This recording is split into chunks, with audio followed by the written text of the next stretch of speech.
Pop quiz. Which pawn is the weakest pawn in chess in the starting position? You need to know this because it may help you checkmate your opponent in 9 moves like it helped me. The answer is the F pawn. The F7 and F2 pawns are the weakest because it is only protected by the king, and that makes it very susceptible to an attack. After E4, my opponent played D5. This is the Scandinavian defense, and it's very typical after takes that queen would take, which is not what my opponent played, but just to show you a big feature of the Scandinavian, a lot of times knight c3 happens, and the queen has to move a second time. It can move to all sorts of different squares, but at the end of the day, the queen is moving 2 different times, and black is losing a little bit of tempo or time as white continues to develop their pieces. So in this case, my opponent actually plays knight f6, and I play knight to f3. I allow them to take the pawn back, but I say, well, your knight's moved 2 different times. Again, that's giving me time to develop my pieces. And after d4, both of my bishops are quite happy. They can both go to great squares, and they control a big diagonal.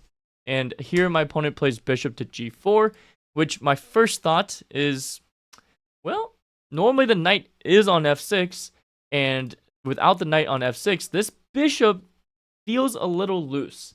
And what I mean by that is that after bishop to c4, if my opponent goes back to knight f6, saying, okay, they're going to protect that bishop now, I can actually play knight e5, which is a classic opening trap. Bishop takes d1, and who's defending the f7 pawn? It is already weak in this position, and boom, this is checkmate in 1 move. Super famous legal mate, very famous opening trap. But anyway, in this case, even if you try to block that, well, e6 doesn't work because 2 pieces versus 1 defending, and I go and win a pawn. I go and win a piece. But in this case, that means that the only solution that doesn't lose a piece is bishop to e6. And you can't tell me that these doubled e-pawns look like a fun position for black to play. This is clearly better for white, and my opponent does not go into any of this, so it's just a moot point, but I just wanted to show you already, if my opponent goes to knight f6, this f7 pawn is so weak. In reality, my opponent doesn't need to even move this knight. They could just play e6 right away, which also cures the f7 pawn being so weak right away. They could play knight c6, just ignoring it all because the queen is defending the knight. But they go with knight to b6, and this allows the fancy tactic. And remember when I said that this bishop feels loose? It's because after bishop takes f7, we capture that weak pawn, sacrificing our bishop, but giving a follow-up check to hit the king and the bishop.